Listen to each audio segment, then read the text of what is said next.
the stereotype of existentialism is a brooding me. I'm dealing with my anger. It's all about me. Should I live or die? Oh, suicide, to be or not, that stuff.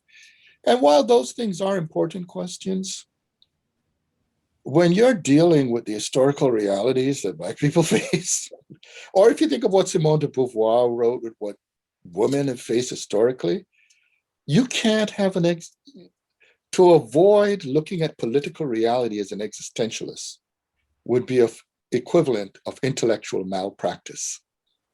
So, in a nutshell, the kind of existential work I do is a socially rich, politically significant kind. There are times we go through life where we're wondering, whose life are we living? And at some point, we have to remember we're living ours. Well, first, let me just say that there are a lot of ways people talk about existentialism, and there's a difference between existentialism and philosophy of existence. Okay, and although people have been engaged in philosophy of existence all the way from antiquity, when I teach my courses, I actually teach all the way from ancient East Africa. So we would read literature reflecting on existence that go back 4,000 years. So, okay. But the term existentialism was coined by Gabriel Marcel in the 1940s, in his review of writings by Jean-Paul Sartre and Simone de Beauvoir. And at first, a lot of them rejected that idea because it has the ism in it, you see? And when you have the ism, it almost like it has a credo before you follow it. And that sneaks in a kind of essentialism that existentialists abhor. So if we start first with why they abhor it, a good idea, there are many languages, there are many ways to talk about it, about what we call existence. But since we're speaking in the English language, I will use that etymology because I talk about it in Medu Neter, I talk about Hebrew, I talk about it in different languages, right? But in English, it comes from the Latin, okay? And the Latin has ex and sistera. And that, in the infinitive, sistera, that verb means to stand, right? Ex means out, so to stand out. So to emerge, that's pretty much what existence means. Now, to understand that, one should bear in mind that many people confuse existence with being, with what things are, okay? But the thing is, if things simply are, if they never realize themselves, they never think about themselves, then they'll never stand out. They just are. But the moment you stand out, you're other than being, you see?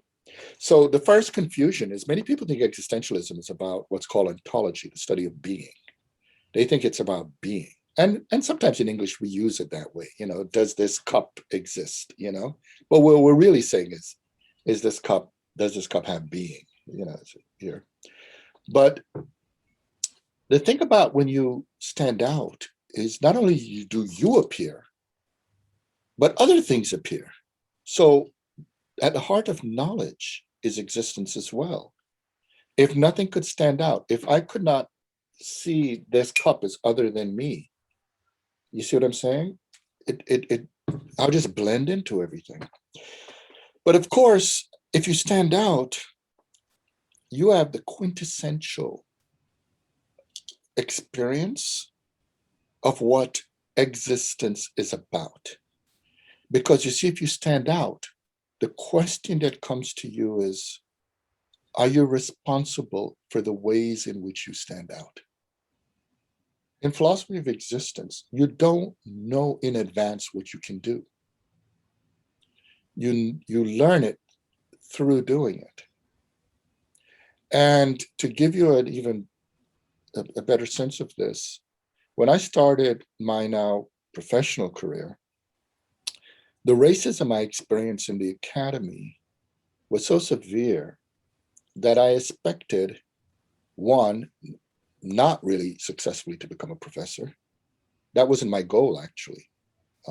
I wanted the ideas, and I knew I loved writing.